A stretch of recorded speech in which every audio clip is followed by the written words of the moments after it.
We provide you the platform to turn your dreams into reality. Give wings to your aspirations with KR Mangalam University. गृहमंत्री जी, monsoon session में हमने देखा कि विपक्ष ने आप पर भी आरोप किया कि आप भी जेल गए थे, आप पे भी आरोप हुआ था। तो जब उन्होंने ऐसा कहा, आपने कहा कि मुझे नैतिकता के बारे में कांग्रेस से नहीं सीखना, उस बारे में आप बताएंगे हमें कुछ? जरूर बताऊंगा। मैंने इसलिए कहा था कि मेरे पे आरोप लगा और जैसे ही मुझे समन आया, अरेस्ट छोड़ दीजिए, सीबीआई ने मुझे समन किया, मैंने दूसरे ही दिन इस्तीफा दे दिया था। अरेस्ट तो मेरी बाद में हुई। जैसे ही सीबीआई ने मुझे समन किया था, मैंने दूसरे ही दिन इस्तीफा दिया था और केस चला और केस में जजमेंट भी आया कि ये पॉलिटिकल वेंडेटे का केस था और मैं पूर्णतया निर्दोष हूं। पर वो तो बाद में आया था ना? एक सेकंड सुनिए ना। हाँ। एक सेकंड, वो जजमेंट बाद में आया। बेल मेरी पहले हो गई थी, बेल मेरी पहले हो गई थी और वो जजमेंट ऐसा आया कि कंप्लीटली पॉलिटिकल वेंडेटा के केस है, कहीं पर दूर दूर तक मेरा इस केस में इन्वॉल्वमेंट नहीं है और मुझे शंका के आधार पर बरी नहीं किया गया था। मेरे सामने के केस को खारिज किया गया था और मुझे बेल मिल गया था 96वें दिन पर। फिर भी मैंने फिर से शपथ लेकर गृह मंत्री नहीं बना था।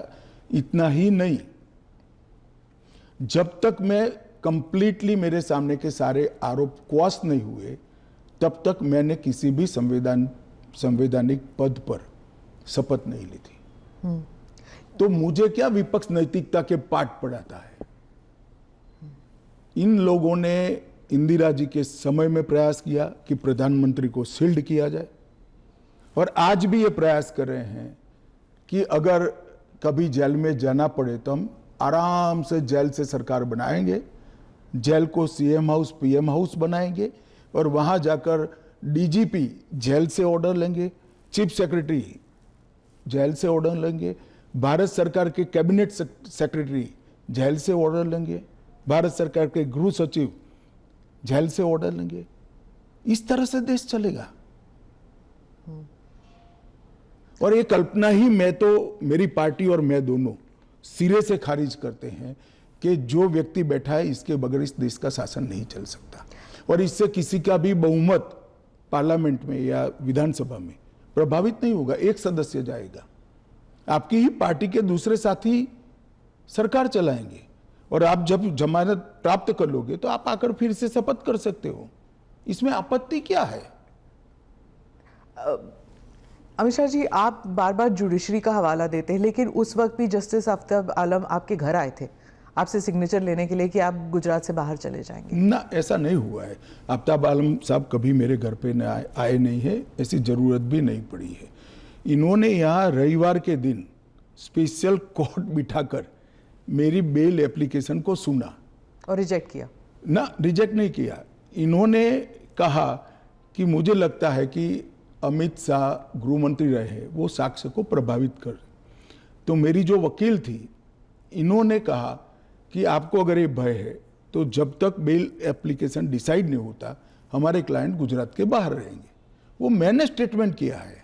2 साल आप बाहर रहे? हाँ, 2 साल में बाहर रहा, निश्चित रूप से बाहर रहा, क्योंकि 2 साल भारत के इतिहास में कभी भी किसी की बेल एप्लीकेशन 2 साल नहीं चली है। आलम साहब की कृपा से मेरी बेल एप्लीकेशन 2 साल चली। ज्यादा से ज्यादा बेल एप्लीकेशन 11 दिन तक चली है। आपने उस वक्त पहले भी जिक्र किया था अडवाणी जी के ऊपर कि उन्होंने भी इस्तीफा दिया था। जी, कहा था अडवाणी जी ने इस्तीफा दिया था। ढेर सारे हमारे कार्यकर्ता, मदन लाल खुराना वगैरह सारे, सभी ने दिया था कि जब तक, अरे अभी हेमंत सोरेन जी ने दिया था। ये तो एक नया संस्कृति आया अभी। विगत 2 साल पहले ऐसा केस ही नहीं था कोई। सभी लोगों पर आरोप लगते थे, सब लोग इस्तीफा दे देते थे, बरी होकर राजनीति शुरू करते थे। तमिलनाडु के कुछ मंत्रियों ने इस्तीफा नहीं दिया, दिल्ली के मंत्री और मुख्यमंत्री ने इस्तीफा नहीं। और अगर इस तरह से इस समाज जीवन का, नैतिकता का स्तर आप राजनीति का और समाज जीवन का नीचे ले जा रहे हैं, इससे हम सहमत नहीं हैं।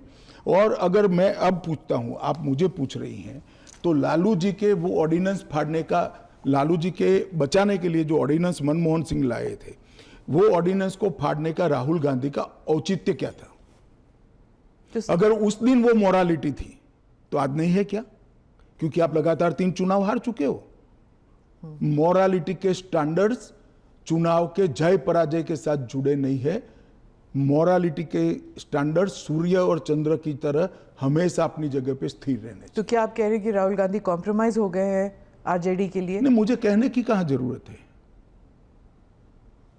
उनके 2 चीजों को वो कैसे जस्टिफाई करेंगे? मैंने तो आज पूछ लिया, आप इनका इंटरव्यू कर पूछ लो उनको। तो आपके जो एनडीए के जो पार्टीज हैं, क्या वो सब सहमत है इस जी सर, बिल को लेकर? सब चंद्रबाबू नायडू, नीतीश कुमार, सब सहमत है। सब आप पर इस मॉनसून सेशन में वो इतने आगे तो नहीं आए आपको डिफेंड करने के लिए, आप अकेले नजर आए। नहीं, आगे आने का मौका ही नहीं आया, बहस ही नहीं होने दी।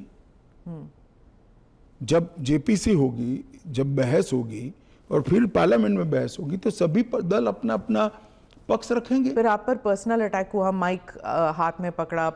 देखिए, पार्लियामेंट किस तरह से चलनी चाहिए वो अकेला सत्ता पक्ष तय नहीं कर सकता।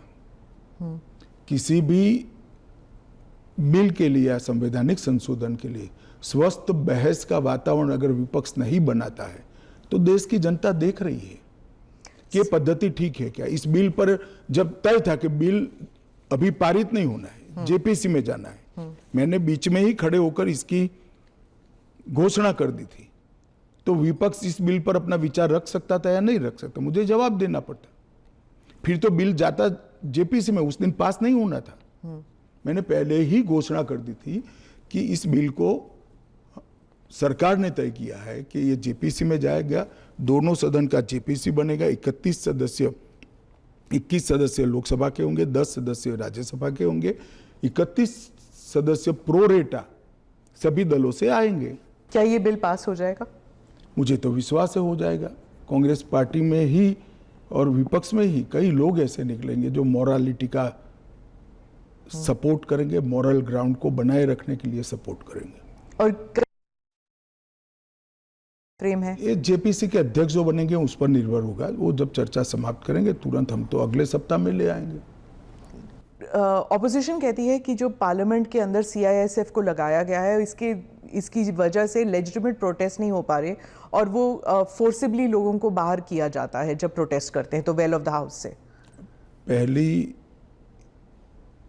एक बात की स्पष्टता आप समझ लीजिए, पार्लियामेंट के अंदर कोई भी फोर्स पार्लियामेंट की और गृह के अंदर सदन की सुरक्षा में वो स्पीकर के अधीन होती है। इसमें फोर्स का महत्व नहीं होता है। पहले भी दिल्ली पुलिस के जवान थे, अब सीआईएसएफ मार्शल्स थे ना पहले। तो वही मार्शल्स होते हैं, आज भी मार्शल्स ही है। वो जैसे ही संसद की सुरक्षा विंग में आते हैं वो सीआईएसएफ या दिल्ली पुलिस के जवान नहीं रहते, वो मार्शल माने जाते हैं और वो स्पीकर के तहत होते हैं। मार्शल सदन के अंदर तभी प्रवेश करते हैं जब स्पीकर उनको ऑर्डर करे। एक बात, ये जो बदलाव हुआ है वो एक बड़ी दुर्घटना हुई थी।